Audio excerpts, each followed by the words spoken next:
voici arrivé à un point très très important et merveilleux du village de Medjugorje, très chéri par les pèlerins. C'est la tombe du père Slavko. Le père Slavko Barbarić, c'est un franciscain de Medjugorje qui a servi dans la paroisse pendant des années et il a reçu cette faveur tout à fait exceptionnelle, c'est qu'il est mort le 24 novembre 2000 et le lendemain, c'était donc l'arrivée du message, le 25 novembre, et durant son message, la Vierge a dit « Réjouissez-vous avec moi, chers enfants, car votre frère Slavko est né au ciel et il intercède pour vous. » Ce qui était vraiment de la part de Sainte Vierge comme une canonisation de la part du ciel. Et tout le monde était en larmes tellement nous étions heureux, joyeux pour lui. Et voilà. Donc pourquoi est-ce qu'il a été au ciel si directement? Malgré un caractère, disons quelquefois un petit peu impétueux, hein, pour le moins qu'on puisse dire, c'est que c'est un homme de prière. Il a mis toute la paroisse en prière. Tous les matins, avant même le lever du soleil, le père Slavko était sur la montagne, soit le Pot de Bordeaux, la colline des apparitions, soit le Križevas, la colline de la Croix, pour y prier longuement avant les laudes des franciscains qui étaient à 7 h, la messe des franciscains à 7 h30. Et donc c'est un homme de prière, c'est un homme de jeûne. Il jeûnait strictement au pain et à l'eau tous les mercredis et les vendredis, et sa sainteté a fait jusqu'à présent beaucoup de miracles. C'est une tombe où on aime venir prier, et dans certains cas, eh bien, il parle au cœur de ceux qui viennent le prier. J'en suis moi-même une bénéficiaire, je dirais, pleine de gratitude envers lui.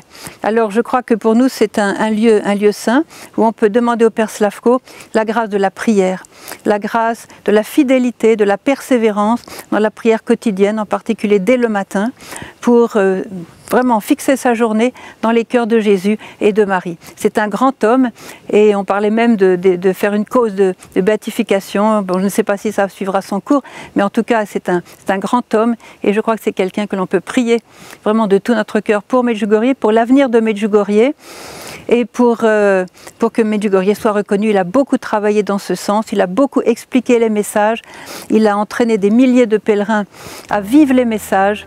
Voilà, que le nom de Dieu soit béni de nous avoir donné un tel prêtre pour ce village.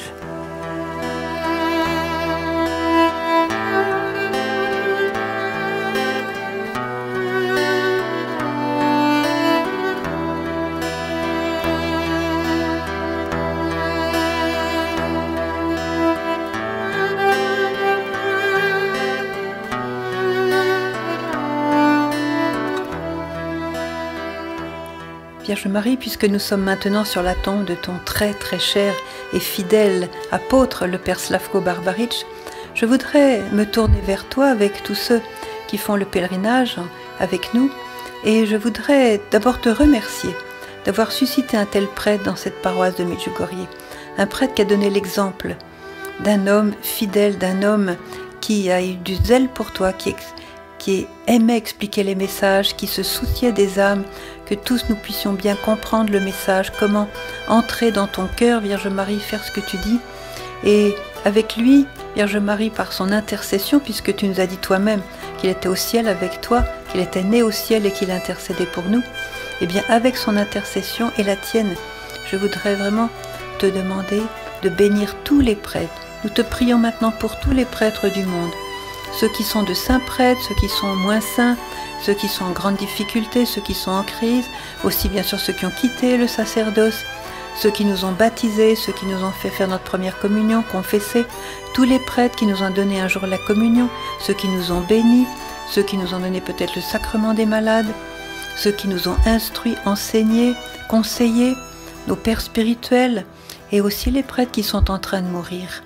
Vierge Marie, toi qui aimes tant les prêtres, toi qui vois ton Fils dans chaque prêtre, et qui appelle chaque prêtre « mon fils ». Alors penche-toi sur chaque prêtre avec ta sollicitude de mère. Ils ont tellement besoin de toi. Et toi seul peux, avec cet amour et tendresse maternelle dont tu as le secret, les assister, les précéder, les aider et être avec eux pour toute chose, les inspirer, être vraiment leur compagne de vie. Tu le sais, Vierge Marie, un prêtre qui vit avec toi, qui se laisse conduire par toi, c'est un prêtre qui fait des merveilles, qui fait des miracles.